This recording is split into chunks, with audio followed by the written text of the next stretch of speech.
Bom, pessoal, vamos lá, vamos iniciar mais um dia do nosso grupo de estudos, né, nossa leitura, e já fiquem todas convidadas a participarem, a interromperem, tá? Então, fiquem à vontade, vamos conversar sobre o que a gente vai ler, para a gente possa compreender e fixar mais o conteúdo, tá bom? Então, fiquem bem à vontade, fiquem, relaxem quanto à questão do que é que vocês vão perguntar. Então, toda pergunta é bem-vinda, toda pergunta é importante, todas as colocações são importantes, né? Então, a gente está aqui para aprender juntos aqui com esse texto. Então, vamos colocar aqui sem problema, sem ficar, né, que o outro vai pensar alguma coisa. Então, vamos iniciar e vamos ficar à vontade para fazer nossas colocações. Daniela, seja bem-vinda, querida. Então, vamos lá, tá? Vou iniciar aqui a leitura com vocês. Um lapso de língua do outro, tá? Então, sempre vamos notar que esse outro aí é um outro com O maiúsculo. Lacan, ele sempre faz essas diferenciações, né? Geralmente ele bota uma letra maiúscula para dar uma ênfase. Então, vamos lá.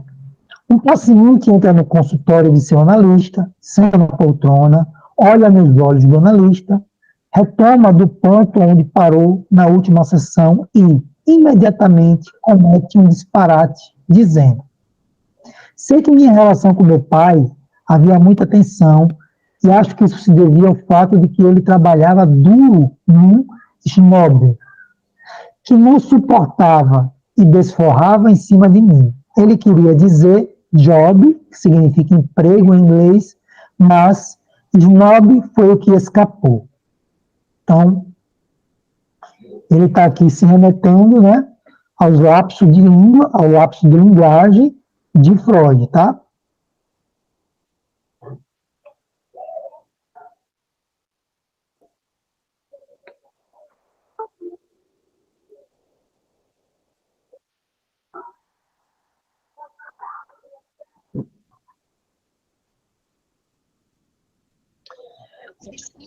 Possui a sua dimensão. Um lapso de língua nos lembra imediatamente que vários discursos podem usar o mesmo porta-voz ao mesmo tempo. Dois níveis distintos podem ser identificados aqui. Um discurso intencional, consistindo no que o falante tentava dizer ou queria dizer, e um discurso sem intenção, que nesse caso assume a forma de uma palavra deformada ou truncada, um tipo de fusão de job, que é emprego, com snob, que é snob mesmo. E talvez com outras palavras também. O analista pode já saber, por exemplo, que o falante considera o primogênito da família, ou seja, seu irmão ou irmã mais velha, um snob, e sente que o pai admirava demais o último ao ponto de constituir um defeito na opinião do paciente ou do analisando.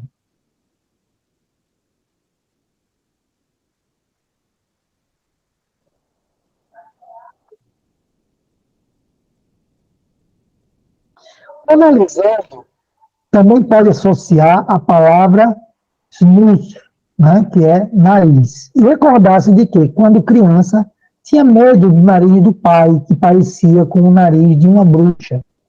A palavra smook, que é tolo, pode também passar por sua cabeça. Esse exemplo simples já nos permite distinguir entre dois tipos diferentes de discurso.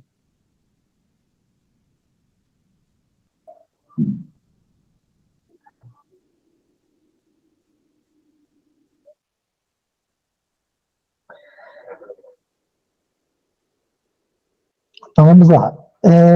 Esse exemplo simples já nos permite distinguir entre dois tipos diferentes de discurso, ou mais ainda, dois tipos diferentes de fala.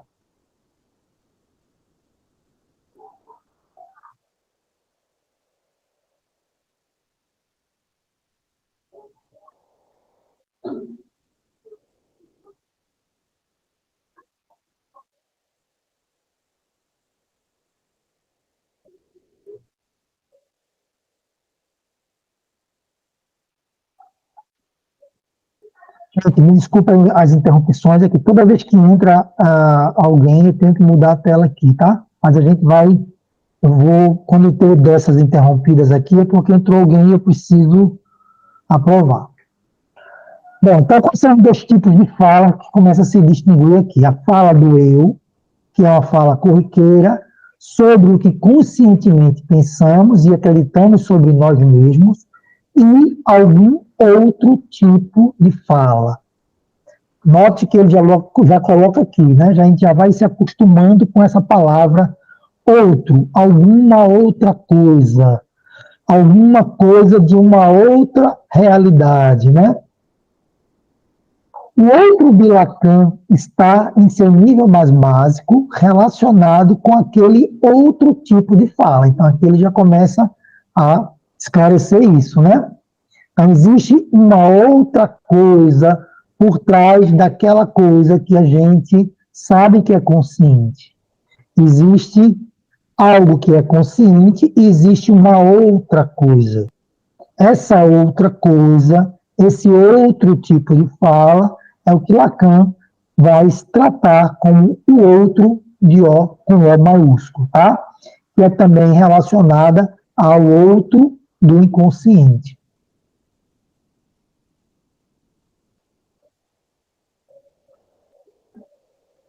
Experimentalmente, podemos presumir que não somente existem dois tipos diferentes de fala, mas que eles surgem, grosso modo, de dois lugares psicológicos diferentes. O eu, ou o self, e o outro. Então, note que aqui, o outro com O maiúsculo já ganha aqui uma colocação como um lugar psicológico, tá? Então, existem dois lugares psicológicos diferentes. O eu, ou o self, o eu está ligado àquilo que a gente pensa, acredita conscientemente, e um outro lugar psicológico, né, escrito com O maiúsculo, tá? Então, o eu e o outro. Note, esse capítulo ele vai falar sobre alteridade. Então, note como ele está se referindo em todo o tempo a esse outro com O maiúsculo, tá? Ele também, muitas vezes, para falar da alteridade, ele vai usar um A maiúsculo também, para falar de um outro maiúsculo, um grande outro. E esse outro, tá? Sempre que a gente fala outro, a gente vai pensar no inconsciente. Então, por exemplo, a gente está numa sessão e o nosso analisando, ele está falando de coisas que ele, geralmente, né, principalmente em todo o começo de análise, nos primeiros meses, ele vai falar muito, ele vai trazer muito um discurso pronto, ou seja, ele vai trazer um conteúdo que ele pensou, aí eu pensei nisso, aí eu quero falar isso na análise. Então, ele vai estar ali falando sobre coisas que ele acredita, né? Sobre o que ele acha que ele é, sobre as coisas que ele pensa sobre si mesmo. Isso deixa de ser importante? Não. Mas o mais importante não vai ser esse discurso que ele está falando, que ele está trazendo, essa narrativa já organizada, mas um outro discurso. Que outro discurso é esse? O discurso do inconsciente. É esse outro aí, com o O maiúsculo, que Lacan sugere. Tudo tranquilo até aqui? Vamos lá, tá? Enquanto estiver tranquilo aí, vamos adiantando aqui. A psicanálise começa com a pressuposição de que aquele outro tipo de fala origina-se de um outro que é, de alguma forma, localizável. Note, agora quando ele falou sobre outro aqui no texto, ele colocou outro com O minúsculo. Então, esse outro de O minúsculo é um pouco diferente do outro com O maiúsculo. Então, Lacan vai usar muito esses dois tipos. Vai falar muito sobre o grande outro e sobre um pequeno outro. Quem é esse pequeno outro? Quem é esse outro com O minúsculo? É um outro que, de alguma forma, é localizável. Ou seja, eu vejo, eu sei onde ele está, eu sei que é tal pessoa que está falando comigo, então esse outro aí é um outro com O minúsculo. Ela afirma que as palavras faladas sem intenção, escapadas, murmuradas, truncadas, surgem de algum outro lugar, alguma outra instância que não o eu. Freud chamou aquele outro lugar de inconsciente. E Lacan afirma, em termos categóricos, que o inconsciente é o discurso do outro. Então, a gente já vê aqui uma afirmação categórica, né, o que a gente chama de um axioma lacaniano, e ele define inconsciente como o discurso do outro. Esse discurso do outro é o discurso é o outro com O maiúsculo. Gente, vocês estão entendendo essa questão? O maiúsculo, O minúsculo, está tudo tranquilo até aqui? Vamos lá. Me interrompam. Sim. Me interrompam, falem, perguntem, tragam colaborações, tá? Se vocês quiserem comentar, trazer alguma colaboração, pode trazer, tá? Toda colaboração aqui será bem-vinda.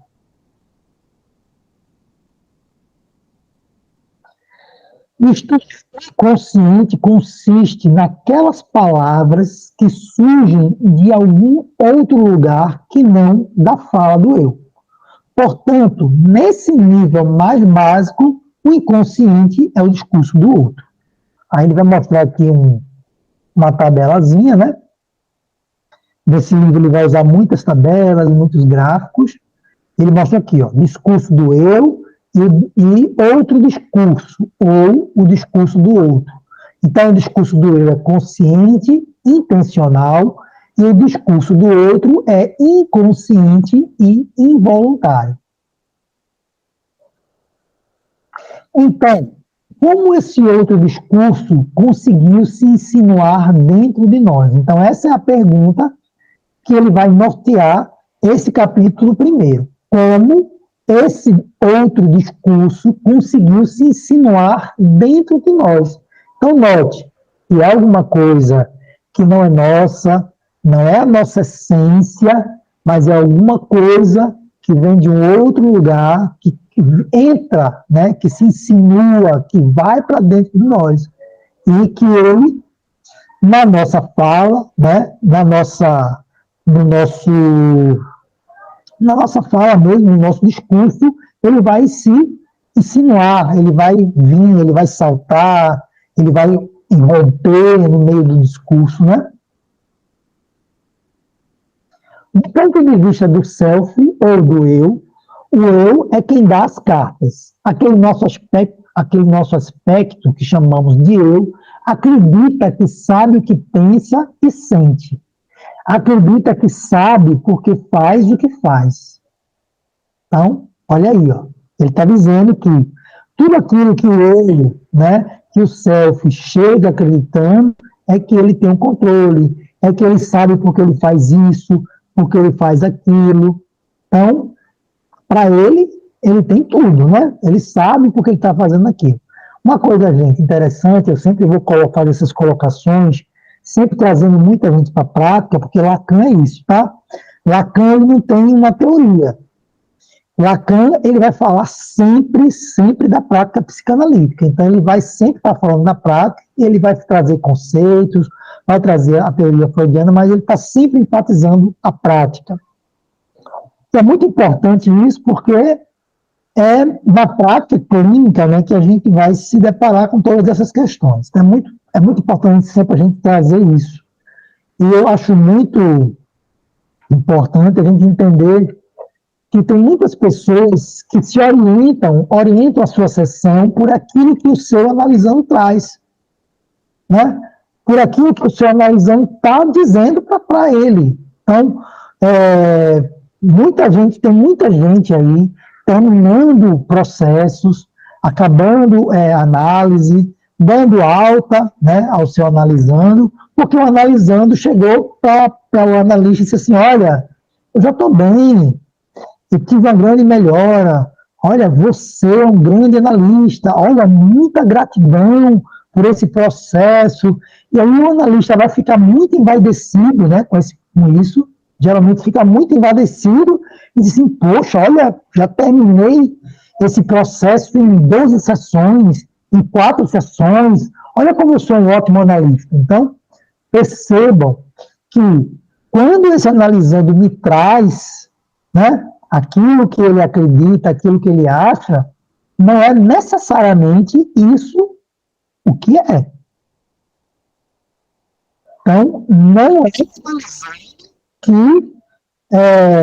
orienta, né, ou que conduz o processo analítico, certo? A gente respeita o tempo do analisando, mas muitas vezes isso que surge como uma aparente melhora, muitas vezes é um tipo de resistência.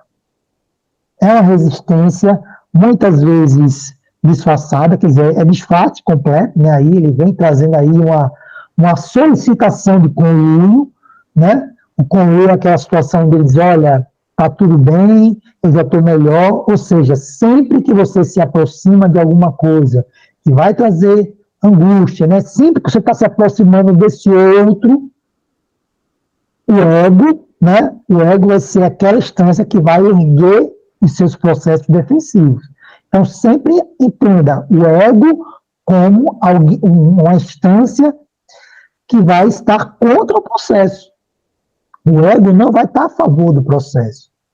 Então, uma grande questão de Lacan com as escolas inglesas e psicanálise foi exatamente isso, que a escola inglesa começou a trazer uma história de a gente precisa fortalecer o ego do indivíduo, a gente precisa usar o nosso ego como ego auxiliar. O Lacan diz, não, como é que eu vou fortalecer uma instância que é a instância que é responsável por colocar as resistências no processo?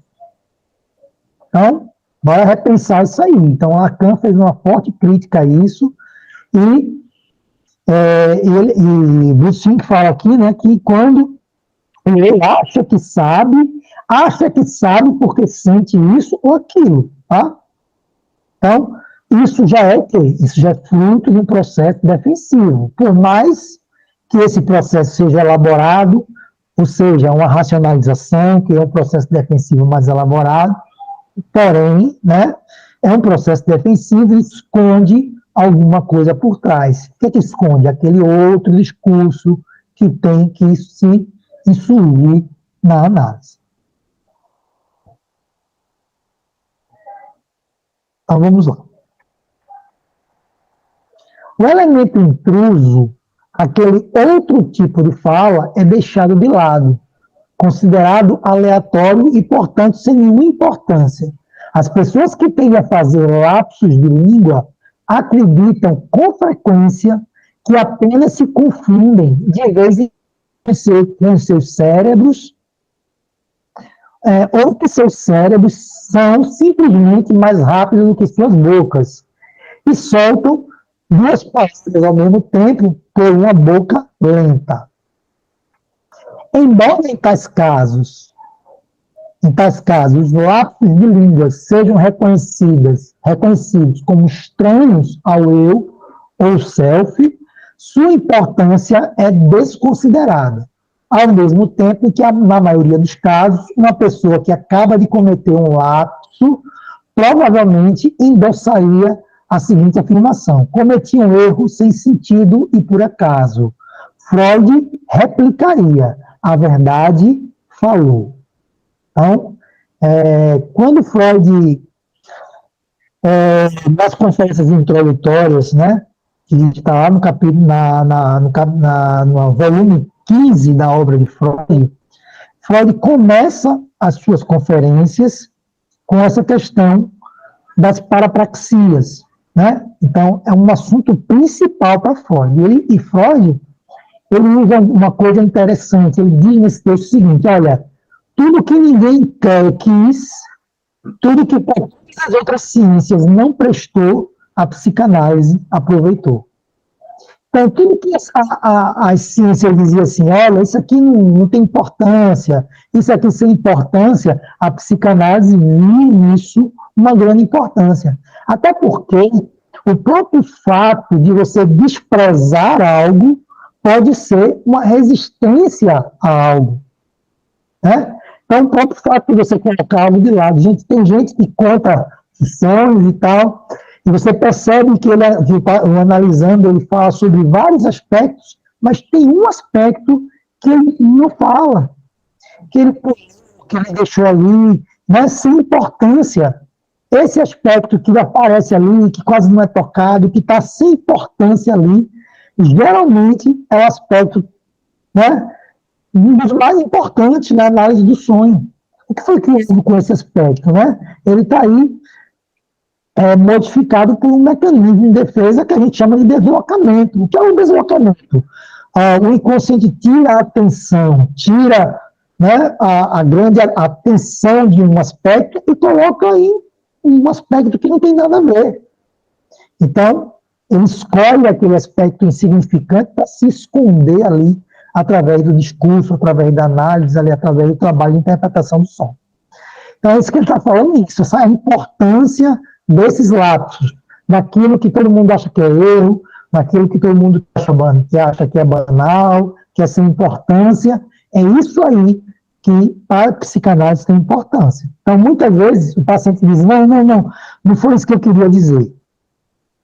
Mas aí você pode dizer, mas foi isso que saiu, então vamos trabalhar sobre isso. Né? Então, isso que saiu assim, de maneira, né,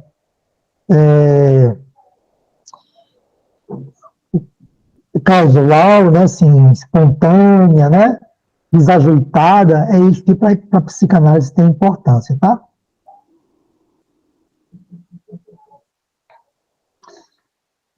Então, vamos continuar.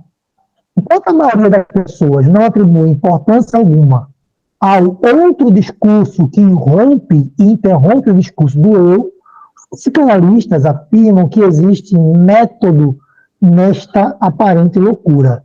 Uma lógica bastante identificável por trás dessas interrupções.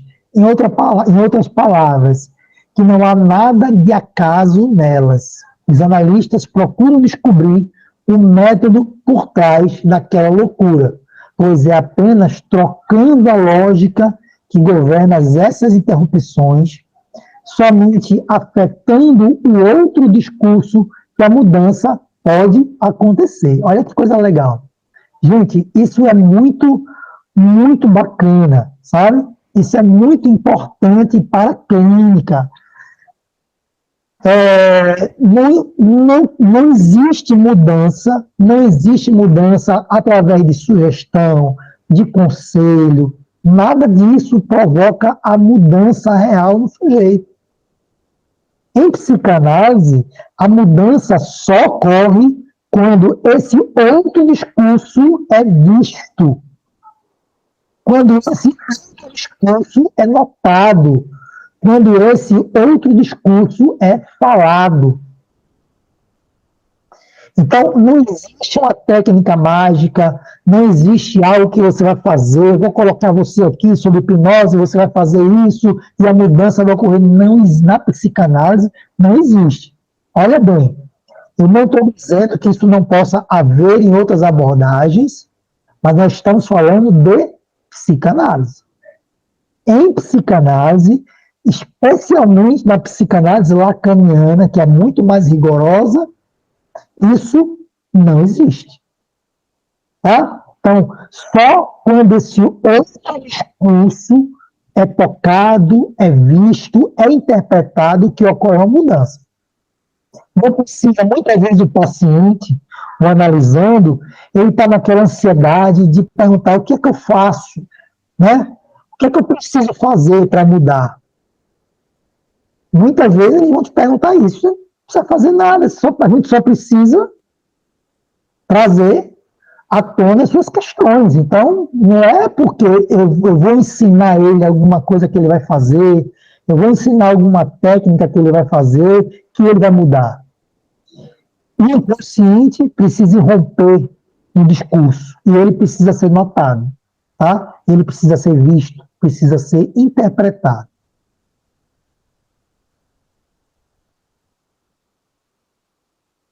Olha, somente afetando o outro discurso que a mudança pode acontecer.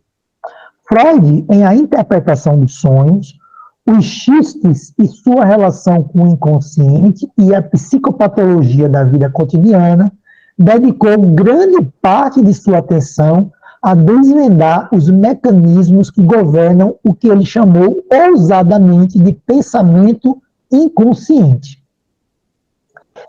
Em seu artigo amplamente difundido, A Instância da Letra do Inconsciente, Lacan assinala a relação entre os conceitos freudianos de deslocamento e condensação, típicos do trabalho do sonho, e as noções de linguística, de metonímia e de metáfora. Lacan, de maneira alguma, se deteve aí. Ele continuou a buscar modelos para decifrar os mecanismos inconscientes no campo emergente da cibernética, né? E no campo examinar, né, diz Lucifin, que examina em detalhes a justa posição feita por Lacan das ideias contidas na história de Edgar Allan Poe, A Carta Roubada, e as ideias inspiradas pela cibernética da década de 1950. O trabalho de Lacan sobre Poe foi comentado por diversos críticos literários, porém poucos autores acompanharam as especulações de Lacan sobre o funcionamento do inconsciente derivadas deste trabalho. Então, olha que coisa legal aqui. Ele já dá aqui para a gente algumas dicas de textos de Freud que são extremamente importantes para Lacan. São textos que Lacan se concentrou a sua leitura, a sua pesquisa, porque Lacan diz que nesses textos, né, onde Freud fala sobre uma linguagem, sobre os erros de linguagem, ele fala sobre esse outro, né, esse inconsciente como o outro que Lacan traz. Então, isso aí, ó, já é uma dica para a gente. São textos que a gente não pode deixar de ler. A Interpretação dos Sonhos, que é a obra, né, máxima, os xistes e sua relação com o inconsciente, esse é um texto muito importante para Lacan, e a psicopatologia da vida cotidiana. Então, já fica uma dica aí de textos de Freud que a gente precisa ler, né, quando a gente pensa em Lacan. Tá? É bom a gente ler. Por quê? Porque quando o Lacan vai falar, ele vai se referir muito a esses textos, e a gente precisa entender a que ele está se referindo. Né? Bora lá. Aí aparece também duas questões. Né? Lacan é um pensador, né? Ele é um grande intelectual, e Lacan ele caminha por diversas áreas. Né? E isso é uma coisa muito importante para a gente perceber. Lacan, ele não é um cara que ele focou, eu sou médico, eu sei aqui das ciências biológicas, eu sou psiquiatra. Não. Tá? Eu estava falando disso com meus alunos esses dias. Quando a gente fala de um neurologista como Freud, a gente está falando não só de alguém que estudou as ciências biológicas e a neurologia. A gente está falando de um cara letrado que tinha em sua formação básica as ciências humanas. A gente está falando de um cara da Europa, né, da Áustria, né, do centro ali do Império Austro-Húngaro, que era o centro da cultura europeia. Então, você está falando de pessoas altamente, né, letradas. Então, quando a gente olha Freud, quando foi na medicina, Freud já passou pelas ciências humanas. Freud traz uma bagagem da antropologia, Freud traz uma bagagem da filosofia, Freud discute filosofia nas suas obras. Uma das principais conceitos da psicanálise vem da antropologia, que é o conceito do pai primeiro, do homem como participante de uma horda primitiva. Esse é um conceito da antropologia que Freud traz. Então, Freud caminha por diversos campos. A psicanálise ela precisa conversar com diversos campos do saber. Tá? Então, quando a gente fala de um neurologista hoje, por exemplo, um cara que estudou medicina, depois fez uma residência em neurologia, às vezes o cara não entende de psicologia, o cara nem quer saber. Às vezes desmerece psicologia, às vezes o cara não sabe nada de filosofia. Então, quando a gente fala de Freud neurologista, a gente está falando de um cara que era extremamente letrado, que circulava pelo campo das ciências humanas com muita facilidade. A gente não está falando de um cara que estudou uma coisa só. Lacan, da mesma forma. Lacan, ele vai para a cibernética, ele vai para a literatura, ele vai para as artes. Lacan era amigo de Salvador Dalí. Ele vai para as artes, ele traz diversos conceitos para trabalhar dentro da psicanálise. Ele foi para a linguística, né, para a linguística estrutural de Ferdinand de Saussure, ele foi para a antropologia estrutural de Claude Lévi-Strauss. Então, notem como Lacan, qual é o caminho de Lacan, né? Qual é o rumo, o percurso que Lacan percorre.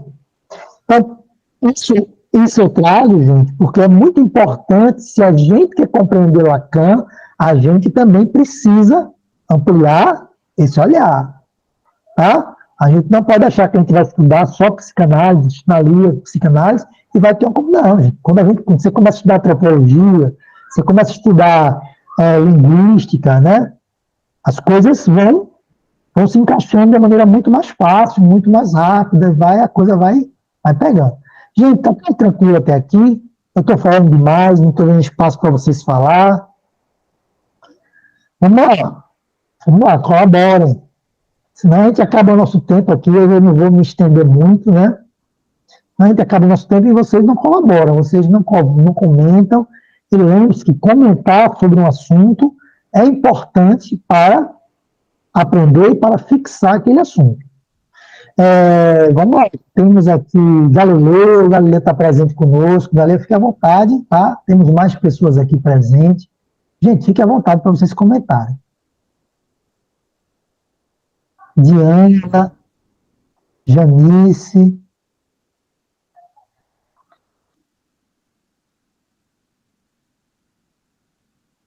Ou está muito bom, ou está muito ruim, que vocês não estão querendo nem se dar o trabalho de falar. Então, bora lá.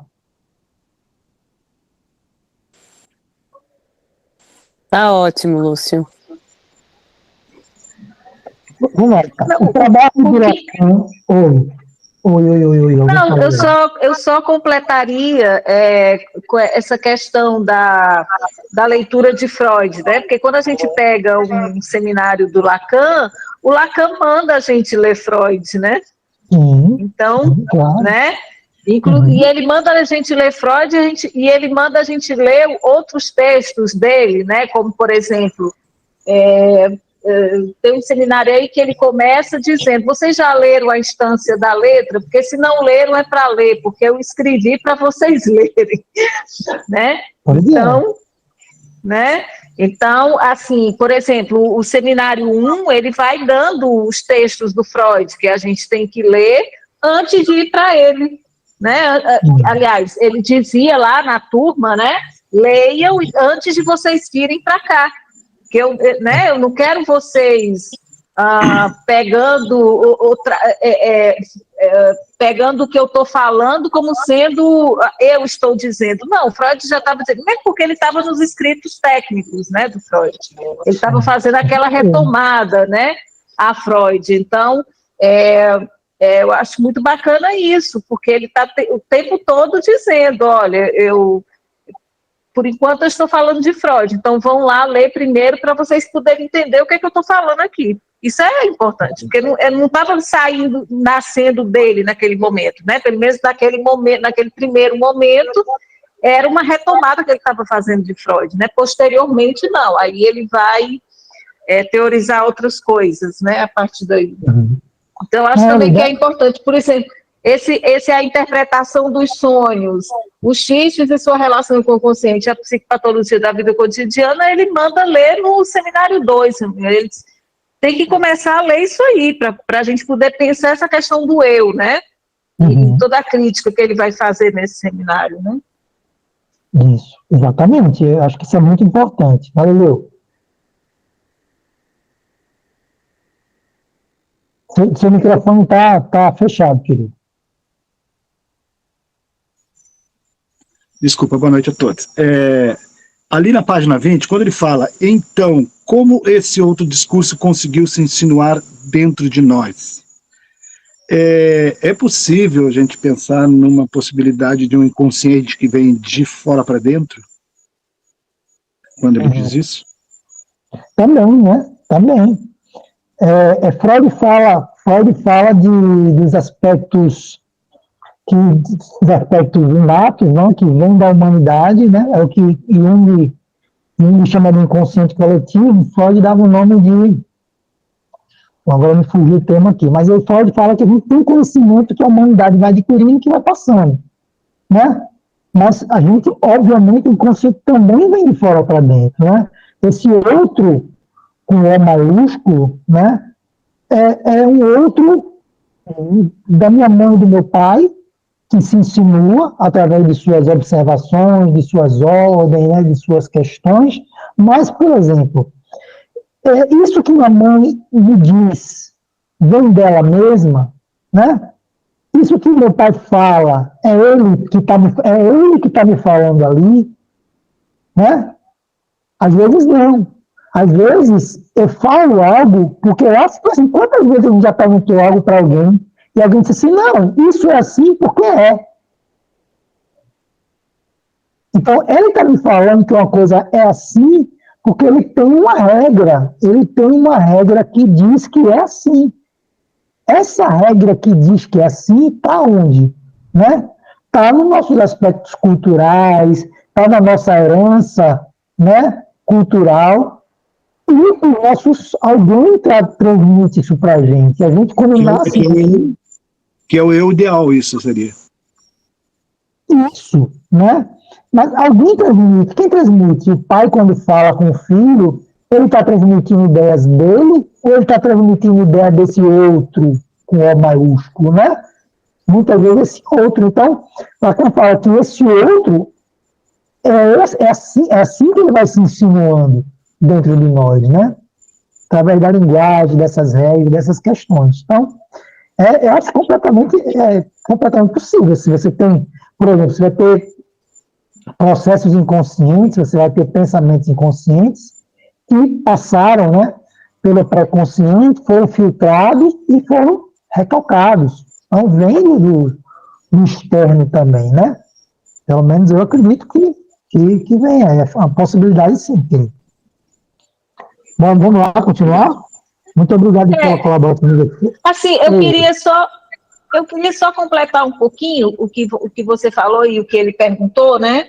Sobre essa coisa de nós sermos, né? Também um pouco dos nossos, né? Que não é só do papai e da mamãe, ou quem foi papai e mamãe para a gente, né? Mas desses outros que vieram lá de trás, né? E tal. A Débora Nascimento é uma psicanalista que ela, no dia de finados, ela falou isso, né? Esses outros, né, que se foram, mas que ficaram um pouco em nós também, né? Então, e se pensarmos que nós somos falados, né, quando ainda não existimos, né, quando não existimos enquanto bebê mesmo, quer dizer, antes mesmo de minha mãe engravidar, ela sonhou ter uma menina assim, assim, assado, e aí eu nasço e ela, né, e vem todo aquele banho, né, de linguagem, né, quer dizer, que também que ela recebeu e que, enfim, e que não é só isso o que a gente é, né? A gente é também o que a gente constrói, né? A partir disso aí. Enfim. Quero mais ou menos uma coisa que a gente estava falando da outra vez, né? Segunda-feira passada. Quando ele fala desse discurso do outro, né? Desse inconsciente, né? Então, assim, claramente é isso que a gente recebe e a gente acaba transmitindo sem meio que refletir, né? Sem meio que refletir. Porque o que é uma ação inconsciente que não é algo, é uma ação sem a reflexão, né? Sem a compreensão de que o que é isso, o porquê que eu estou fazendo isso, né? Então, muitas vezes a ação, quando ele fala, inclusive na questão da psicopatologia da vida cotidiana, eu faço coisas achando que eu estou fazendo por mim, mas não, eu estou fazendo isso porque eu sou influenciado por algo que é inconsciente, por essa linguagem do outro, né? Então, esse outro que nos faz agir inconscientemente, quando a gente abre o espaço da análise, que é o espaço da fala, o espaço do discurso, esse outro se insinua através da linguagem, né? Através do nosso discurso. E aí a gente vai percebendo a existência desse outro. É quando a gente vai fazendo essa desalienação, né? A gente começa a perceber que, eu não sou tão eu assim, né? Eu sou meio formado por um outro, tem um outro que me forma, né? Nem porque a minha própria imagem, a minha primeira construção de identidade é formada por um outro, que é o que ele chama de primeira alienação primária. Por exemplo, quando a gente olha para uma imagem de um outro ser humano, né, que a gente entende que o nosso corpo ele é um corpo unificado porque a gente viu o outro. Ou quando a gente vê a nossa imagem no espelho, que é o estado do espelho de Lacan. Então, nós temos uma convicção de que nosso corpo é uma unidade porque a gente viu um outro ser humano ou a gente viu a nossa imagem no espelho. Ou seja, aquilo que constrói basicamente a nossa identidade foi uma percepção de um outro, porque aquele no espelho não sou eu, é um reflexo meu, então aquele no espelho é um outro. Então, é muito interessante que a gente vai chegar aí, né? Porque o assunto desse texto é sempre bom, a gente sempre tem que lembrar que o assunto é alteridade, né? A gente está falando do outro, um outro que vai se insinuar, um outro que vem para dentro, um outro que se insinua de dentro, um outro que vai nos formar. Então, a gente vai entendendo que o eu, né? Esse capítulo ele começa com esse axioma. O eu é um outro, que é um axioma lacaniano, né? Mas vamos continuar. Gente, não tem pressa, tá? A gente vai finalizar com 1 hora de vida, mas a gente vai continuar da onde a gente parou nos outros encontros, tá bom? Eu acho que é importante essas contribuições, eu acho que é importante tirar dúvida, então bora caminhar sem pressa. Eu não tenho pressa, vamos lá, vamos caminhando e vamos percebendo aqui. Nesse capítulo, o foco não tanto como esse outro discurso funciona, mas como ele chegou aonde chegou. Né? Olha aí, como ele entrou em nós. Então, existe algo que entra em nós, que é um outro discurso que invade, né? É que esse algo que parece tão excêntrico, tão estranho, acaba sendo dito por nossas bocas. Lacan explica a estranheza dessa forma. Olha bem. Aí agora vai vir uma explicação de Lacan sobre essa estranheza. Nascemos em um mundo de discurso. Um discurso ou linguagem que precede nosso nascimento e que continuará após a nossa morte. Muito antes de uma criança nascer, um lugar já está preparado para ela no universo linguístico dos pais. Os pais falam da criança que vai nascer, tentam escolher o nome perfeito para ela, preparam-lhe um quarto, começam a imaginar como suas vidas serão, como uma pessoa mais no lar. As palavras que usam para falar da criança têm sido usadas com frequência por décadas, se não séculos. Geralmente os pais nem as definiriam e nem as redefiniriam, apesar de muitos anos de uso. Olha o que eu estava falando aí, apesar de eu usar muito, eu não consigo definir. Essas palavras lhes são conferidas por séculos de tradição. Elas constituem o outro da linguagem, como Lacan chama em francês. L'autre de langage. Meu francês é péssimo e é horrível. Então, bora ler aqui direitinho. L'autre du langage. Eu acho que é mais ou menos assim. Mas que podemos tentar converter em um outro da linguística, ou um outro como linguagem. Se desenharmos um círculo e convencionarmos que ele representa o conjunto de todas as palavras numa língua, então podemos associá-las ao que Lacan chama de outro. É o outro enquanto a coleção de todas as palavras e expressões numa língua. Essa é uma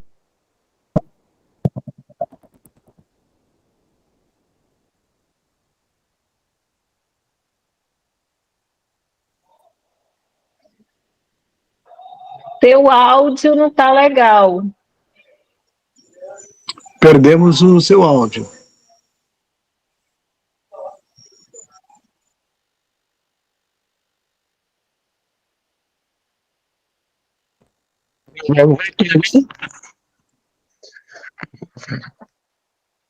Voltou?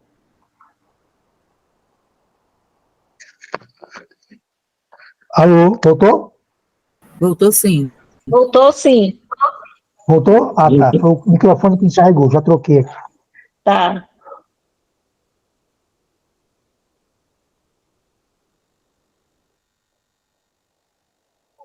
Então, bora lá.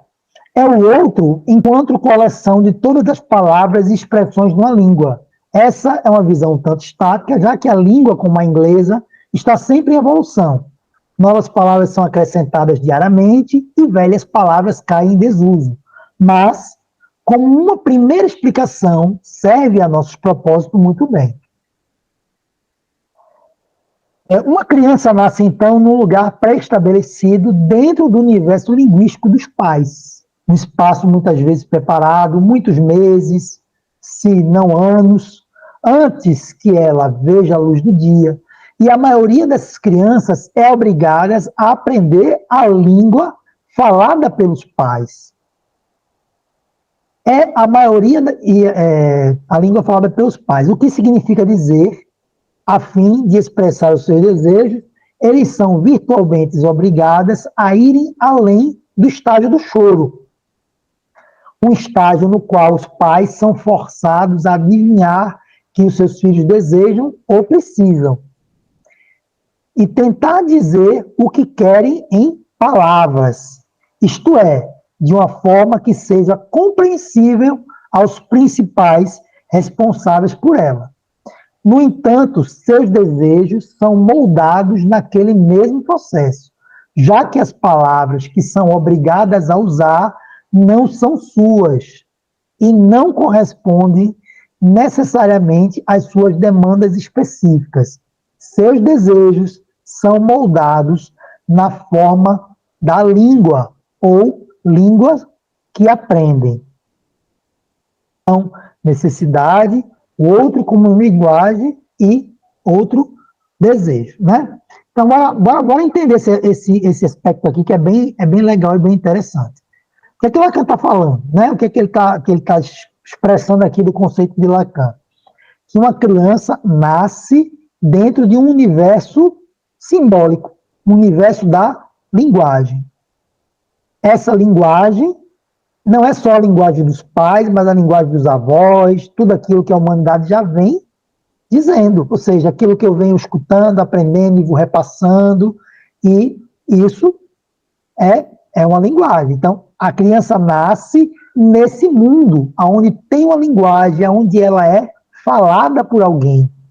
Então a gente sabe disso normalmente. Quando a criança nasce, os pais, não, ele vai ser o quê? Ele vai ser isso, ele vai ser jogador, esse aqui já nasceu artista, esse aqui já nasceu assim. Então, ele tem todos os desejos dos seus pais, daqueles que estão ali, né? Que são transmitidos através de quê? Da linguagem. Um outro aspecto que ele coloca é que essa criança, em algum momento, ela vai precisar entrar nessa linguagem. Ela vai precisar deixar o choro e vai precisar aprender a dizer o que ela quer dentro de uma língua. Mas essa língua não foi ela que criou, não foi ela que inventou, não é a língua dela. É uma língua que ela vai aprender de outra pessoa. Então, muitas vezes, as pessoas se referem à língua como uma língua materna, né? Então, é uma língua que ela aprende do outro. Ela precisa aprender uma língua que não é dela, que é do outro, e eu preciso pegar os meus desejos e encaixar dentro dessa língua. Então, olha como é que é a construção disso. Eu tenho um desejo, algo que eu não consigo exprimir, né? Então, eu vou ter que encaixar aqui. Eu vou ter que achar uma palavra que o meu desejo se encaixe nela, para que eu possa ser compreendido e para que eu possa ser atendido. Então, quando ele está falando de quê? Que isso daí está tudo imerso no mundo de quem? Do outro, não dela. Então, vocês percebem o processo de alienação? É a criança se alienando ao outro. Eu aprendo a falar dos meus desejos com uma linguagem que eu aprendi do outro. Né? Então, tudo vem coadunar com aquele axioma de que o eu, né? Esse processo de formação do eu, vem de quê? Do outro.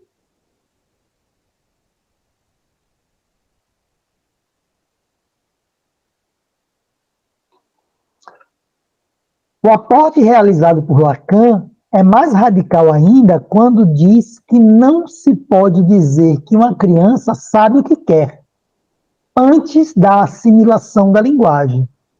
Quando um bebê chora, o sentido desse ato é dado pelos pais ou pelas pessoas que cuidam dele e tentam nomear a dor que a criança parece estar expressando.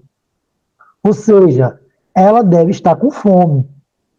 Talvez haja um tipo de desconforto geral, frio, dor, mas o seu sentido é como que imposto pela forma como é interpretado pelos pais. Se um deles responde ao choro do bebê com comida, o desconforto, o frio, a dor será determinado retroativamente como tendo o significado de fome, como as dores da fome. Vocês entenderam esse aspecto aí?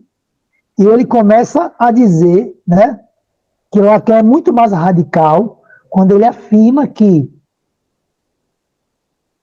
o próprio sentimento da criança, aquilo que ela, né, sente, né, ela não consegue expressar isso. Então, nos primeiros contatos da criança, quem vai expressar, quem vai nominar os sentimentos da criança? Seus pais. Então, a criança pode estar chorando porque está com fome, pode estar chorando porque está com a cólica, pode estar chorando porque está com frio, mas se o pai, todas as vezes que a criança chorar, e se assim ele está com fome e der comida, ela vai dizer assim, então, todas as vezes que eu senti isso, eu senti fome. Pode não ser, mas ela vai interpretar dessa forma, porque o outro que está dando significado para ela, né? Então, é interessante como o outro é que está trazendo aí, formando esse inconsciente, né? Não se pode dizer que o verdadeiro sentido por trás do choro era que a criança sentia frio, porque sentido é um produto posterior. Respondendo constantemente aos gritos do bebê com comida, pode se transformar todos os seus desconfortos, o frio, a dor e fome. Nessa situação, o sentido é determinado não pelo bebê, mas por outras pessoas, e com base na linguagem que elas falam. Voltarei a esse ponto mais tarde. O outro como linguagem é assimilado pela maioria das crianças. As autistas são as exceções mais notáveis à regra. À medida que tentam preencher o vácuo entre o desejo inarticulado, que só pode ser expresso no choro, e interpretado para o que der e vier. A articulação do desejo em termos socialmente compreensível, se não aceitáveis. Nesse sentido, o termo socialmente compreensível, nesse sentido, o outro pode ser visto como um intruso traiçoeiro e não como um convidado que, sem cerimônia e de maneira desfavorável, transforma nossos desejos, mas é ao mesmo tempo aquilo que nos capacita a revelar uns aos outros os nossos desejos e a nos comunicarmos. Olha que coisa bacana aí. Lacan ele começa a falar dessa questão do outro como alguém que ao mesmo tempo é um intruso, mas ao mesmo tempo é alguém que nos dá a linguagem. Olha aqui aonde já começa a aparecer um processo de ambivalência na nossa relação com o outro. Olha só, eu tenho um outro que me invade, que é um intruso, que está dizendo o que eu sinto. Imagina isso, você é adulta, você está sentindo alguma coisa, isso acontece muito nos relacionamentos, né? E alguém fala para você assim, o que você está sentindo é isso, e a pessoa fica revoltadíssima assim, como é que você pode saber o que eu estou sentindo? Quem sabe o que eu sinto sou eu, né? Então você tem um grau aí já de uma certa autonomia.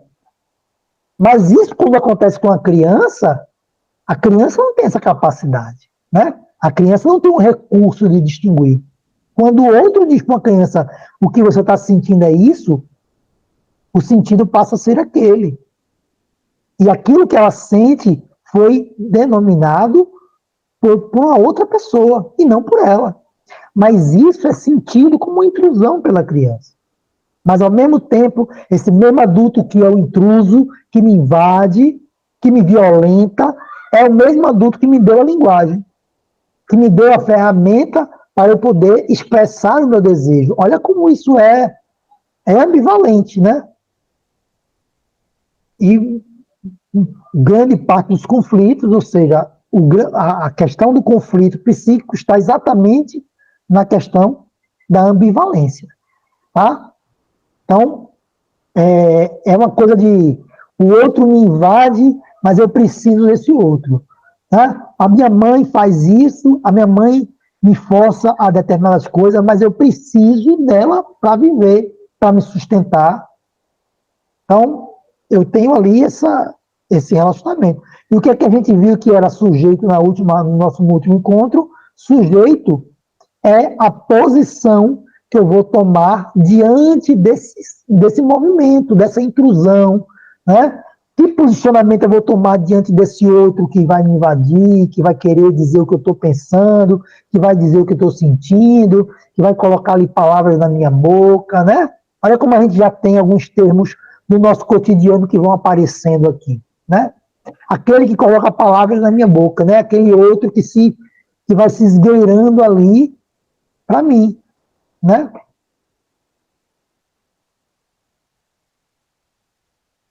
Vamos avançar aqui só mais um pouquinho e vamos já dar uma pausa para a gente também não ficar com muita coisa, né? Então, há muito tempo as pessoas expressam a nostalgia por uma época anterior, né, ao desenvolvimento da linguagem, por um tempo imaginário em que o Homo sapiens vivia como animais, sem linguagem, e, portanto, sem o que pudesse contaminar ou complicar as necessidades e os desejos do homem. A glorificação e exaltação por Rousseau das virtudes do homem primitivo e da vida antes da influência corruptora da linguagem, é um dos exercícios dessa nostalgia bem conhecidos. Em tais visões nostálgicas, a linguagem é considerada a fonte de uma grande variedade de males. As pessoas são tidas como naturalmente boas, amorosas e generosas, sendo a linguagem que permite a perfídia, a falsidade, a mentira, a traição, quase todos os outros defeitos atribuídos aos seres humanos e hipotéticos extraterrestres, né? Desse ponto de vista, a linguagem é percebida como um elemento estranho, impingido de maneira inoportuna e enxertado numa natureza humana essencialmente saudável. Escritores como Rousseau expressam com brilhantismo o que Lacan chama de alienação do homem na linguagem.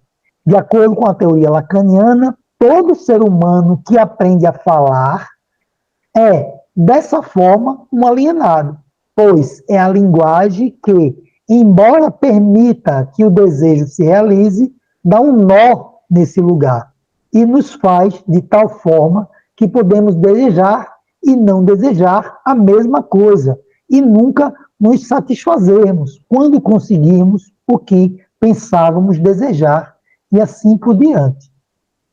O outro parece, então, esgueirar-se pela porta dos fundos, enquanto as crianças aprendem uma língua, que é virtualmente indispensável para a sua sobrevivência no mundo como conhecemos.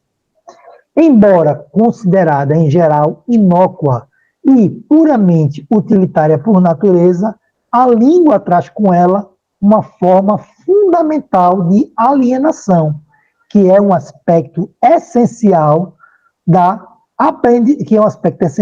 aprendizagem da língua materna do indivíduo. A própria expressão que usamos para falar a respeito dela, língua materna, é indicativa do fato de que a língua de algum outro antes, a língua do outro materno, isto é, a linguagem da mãe outro. E ao falar da experiência da infância, Lacan, muitas vezes, como que iguala o outro à mãe. A alienação será discutida com maiores detalhes no capítulo 5, tá? Aqui ele vai entrar em outro tema, subtema, que é o inconsciente. A gente pode subdividir assim o nosso encontro, tá bom? Então a gente vai ficar nessa parte do capítulo 1, que vai do início até aí o inconsciente, e na próxima aula a gente vai falar sobre a questão inconsciente. Mas antes da gente terminar, vamos conversar um pouquinho aqui sobre isso que a gente estava falando aqui há pouco, tá? Essa questão da alienação na linguagem. Olha o que Lacan coloca aqui, que o ser humano passou por um momento onde não havia linguagem, onde todos os desejos eram imediatamente satisfeitos. A grande repressão da humanidade, a grande castração da humanidade é o quê? É a entrada na língua. Então, a linguagem, né, para Lacan, é o processo de alienação inicial do ser humano. Então, o ser humano, ele começa a se alienar a partir do momento que ele adentra a linguagem. Por quê? Porque é a linguagem do outro, né? Quando ele fala de linguagem materna, ele está falando da mãe, que é um outro, e eu tenho que me adequar a isso. Eu aprendo essa linguagem com quem? Eu nasço sabendo essa linguagem? Não, eu aprendo essa linguagem com o outro. Eu encaixo o meu desejo dentro de algo que eu aprendi com quem? Com o outro. Mas que é necessário, né? Que é necessário para a gente viver com outras pessoas, para a gente viver numa civilização, a gente precisa aprender a se comunicar. A gente vai precisar aprender uma linguagem. E essa linguagem vai estar inserida ali todo o repertório simbólico de uma região, de uma cidade, de um país. Então, tudo que é toda a cultura de um país vai estar ali. Então, respondendo, né, ali a pergunta, né, como é que esse outro se esgueira no nosso inconsciente, é através da aquisição da linguagem. Entenderam aí, pessoal? Tá claro para vocês? Parcialmente claro, né? Nunca vai ficar totalmente, né? Mas a gente vai... Uma alienação que é fundamental, né? Sim, né? Porque ele cita aqui a questão do autismo, né? Que não há essa alienação, né? Porque o autismo é exceção à regra, né? O problema do autismo é exatamente a aquisição da linguagem, né? Como ele tem um atraso, né, para entrar na linguagem, como ele demora para entrar na linguagem, alguns com bastante, né, tratamento acaba adentrando na linguagem mesmo. Então você tem ali um ser que foge um pouco às regras, né, dessa alienação. Mas, naturalmente, o ser humano precisa adentrar na linguagem. E a capacidade da linguagem é exatamente a capacidade de simbolização, né? Então, entra na linguagem quem tem a capacidade de simbolização. Por quê, gente? Porque a linguagem é o quê? Um símbolo. A linguagem é uma coisa que representa outra coisa. Por exemplo, quando eu falo maçã, eu estou aqui trazendo uma maçã para vocês? Não estou trazendo uma maçã. Eu estou trazendo aqui um signo, né? Está saindo aqui um signo. Qual é o signo? Maçã. Mas esse signo, né? Essa palavra acústica que está saindo, ela vai ganhar o sentido a partir de quê? Da vivência de cada um. Ela vai ganhar um sentido a partir da onde cada pessoa mora, ela vai ganhar um sentido de que país a pessoa mora. Então, se eu chego nos Estados Unidos e falo maçã pro cara, a menos que ele saiba a minha língua, ele não vai sacar nada. Ele vai ficar, sim, isso é o quê? Não é nada, né? Porque maçã para ele já não é nada. Então, quando eu falo na maçã, eu estou lembrando, eu estou pensando aqui no objeto, na maçã, que é a fruta, né? Eu estou pensando na maçã. Então, isso é simbolizar. Eu estou falando e essa palavra aqui me remete a uma coisa. Mas eu posso estar falando da maçã do rosto, né? Então, essa coisa pode ser várias coisas, né? Pode ser a maçã fruta, pode ser a maçã do rosto. Então, símbolo, linguagem, né? É nesse mundo que a gente tem que adentrar. Vamos lá, estou sentindo que Janice quer fazer uma pergunta. Pode perguntar, Janice, fique à vontade. Logo era sobre alienados, mas aí você já falou. Eu queria perguntar se você realmente já explicou, já entendi. Que bom. Eu tinha colocado aqui, porque eu assisti ao outro vídeo, eu não estava semana passada, né? Aí eu tinha colocado aqui no meu caderno, mas aí você já esclareceu sobre essa questão dos alienados. Pronto. Então, alienação é um processo que nunca vai existir alguém, né, completamente desalienado, né? Nunca vai existir. Exato. Né? Porque a base, né, da nossa formação, do nosso eu, né, é a base de uma alienação. Primeiro, na alienação da imagem, a primeira alienação fundamental é da imagem, depois a alienação da linguagem, né?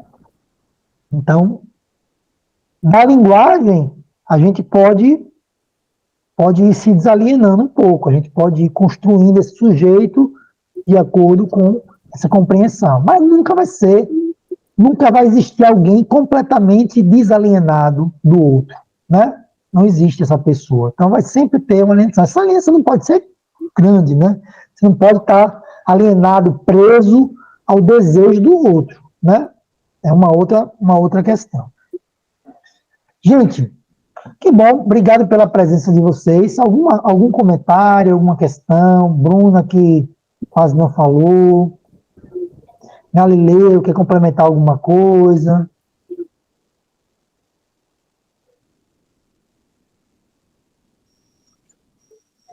Não, obrigado. Por enquanto, eu estou satisfeito.